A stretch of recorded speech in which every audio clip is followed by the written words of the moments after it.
ये देखो भाई, मुझे क्या मिला है। श्रीमद् भागवत महापुराण के प्रथम खंड के अंदर षष्ठ स्कंद के अथाष्टादश अध्याय में पृष्ठ अंक 796 में वृत्रासुर के प्रसंग के 42वें श्लोक में बताया गया है। इसमें संदेह नहीं कि स्त्रियां। तो हे गाइस, कैसे हैं आप लोग। मेरी इस नई वीडियो में आपका स्वागत है। तो आज इतना इंपॉर्टेंट वीडियो होने वाला है आप लोगों के लिए। उससे पहले आप ये छोटी सी क्लिप देखो। ये लड़का शादी से पहले अपनी मंगेतर के जन्मदिन की तैयारियां कर रहा था और ये मंगेतर अपने होने वाले पति के मौत का क्या इंतजाम कर रही थी।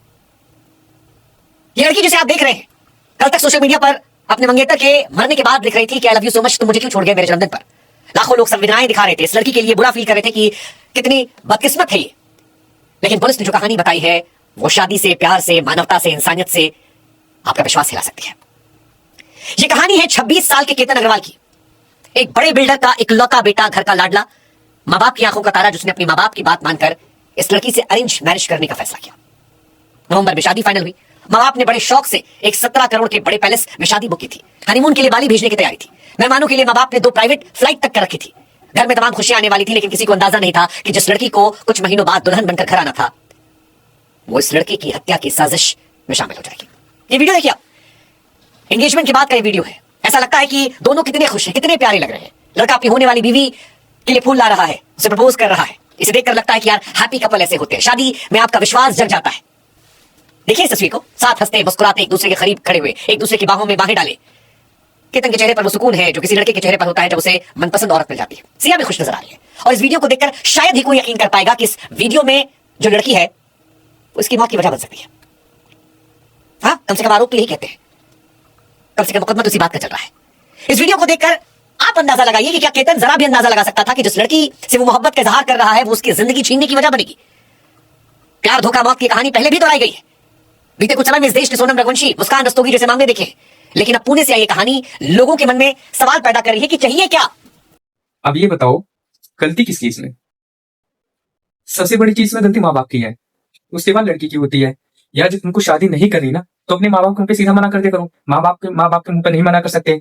जिस लड़के को तुम देखने जा रही हो, जिससे तुम्हारी शादी तय हो रही है, उस लड़के के मुंह पे मना कर दो कि मैं तुमसे शादी नहीं कर सकती। अगर ये नहीं बता सकते कि मेरा बॉयफ्रेंड है, मैं किसी और से प्यार करती हूँ, तो उसे सीधा बोलो तुम मुझे नहीं पसंद, बात खत्म, क्लियर।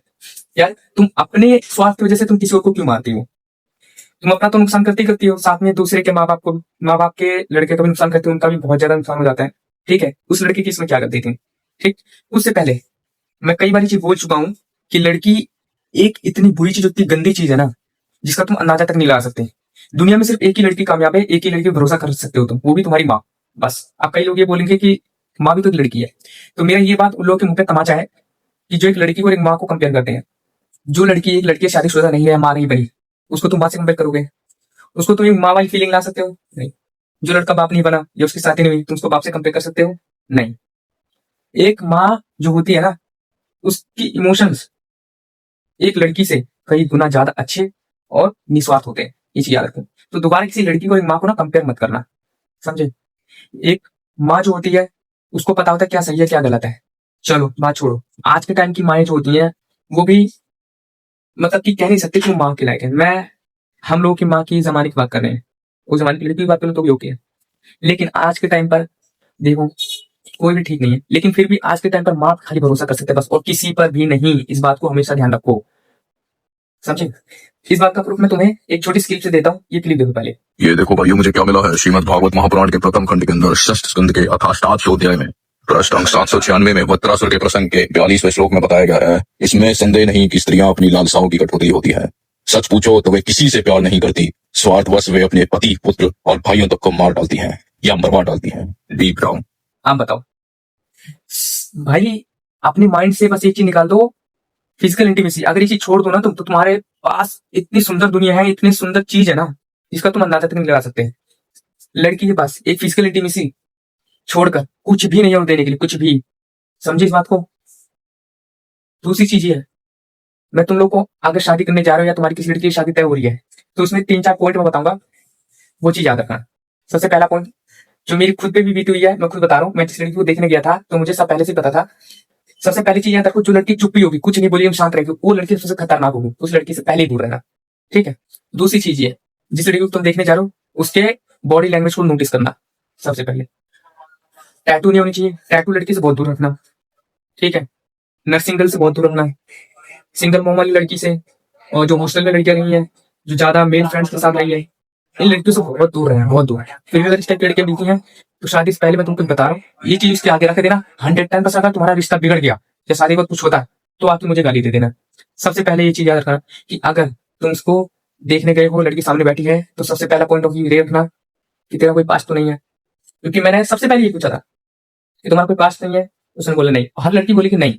चलो, उसने जब बोल दिया नहीं, उसके बाद तुम ये बोल सकते हो कि देख, मैं नहीं जानता तेरा कोई पास था या नहीं था, है या नहीं है, मुझे कोई लेना देना भी नहीं है, लेकिन एक चीज हमेशा याद रखियो, अगर तुझे मैं नहीं पसंद तो मेरे मुंह पे बोलियो, तुझे कोई और पसंद होगा तू मेरे मुंह पे बोलियो, मैं तुझे अच्छे से एकदम फ्री होके तुझे जो कहिए उसके साथ रहने के लिए या छोड़ने के लिए छोड़ दूंगा। लेकिन मुझे अगर ये पता चला कि तू किसी और के साथ रह रही है या किसी और से तेरी बातचीत चल रही है, मेरे साथ गलत कर रही है, या मुझे बाद में पता चला मेरी पीठ से कुछ भी गलत कर रही है, तो वो दिन तेरा आखिरी दिन होगा। ये चीज याद रखो। बस यहीं पे तुम्हारा काम एकदम ओके। बताता हूँ रीजन। अगर वो लड़की ओके होगी, उसका कोई पास नहीं होगा, तो लड़की बिल्कुल नहीं डरेगी, ठीक है, वो बातचीत ओके रखेगी, ठीक। अगर वो लड़की खराब होगी, उसका पास खराब होगा और उसका स्वभाव अगर ठीक करने लायक नहीं होगा, वो समझे कि मैं ठीक नहीं कर सकती या मेरा स्वभाव, उस लड़की का स्वभाव ऐसे ही तू ठीक नहीं कर सकती, तो तुम्हें वो सीधा मना कर देगी कि मैं शादी नहीं कर सकती, ठीक है। वो मुंह पे नहीं मना करेगी, बाद में जाके घर जाके सीधा मना कर देगी, लेकिन वो मना करेगी, ठीक। और जो लड़की नहीं मना कर रही है, फिर उसके बाद समझो वो लड़की ओके है। जब उस हाँ कर दे, उसका फिर वो शर्त रखना कि देख, यहाँ तक तो ओके है, मेरे घर में शादी करने के बाद अगर आ रही है तो अपने पेरेंट्स को, अपने माँ बाप को भूल जाएगी। भूलने का मतलब यह है कि यहाँ की बात वहां नहीं, वहां की बात यहाँ नहीं, क्योंकि जहाँ शादी करके आएगी तो ये तेरा घर रहेगा, वो नहीं, समझी। अगर इतना सुनने के बाद भी लड़की ओके करती है तो एकदम परफेक्ट लड़की है हमारे पास, एकदम परफेक्ट, ठीक।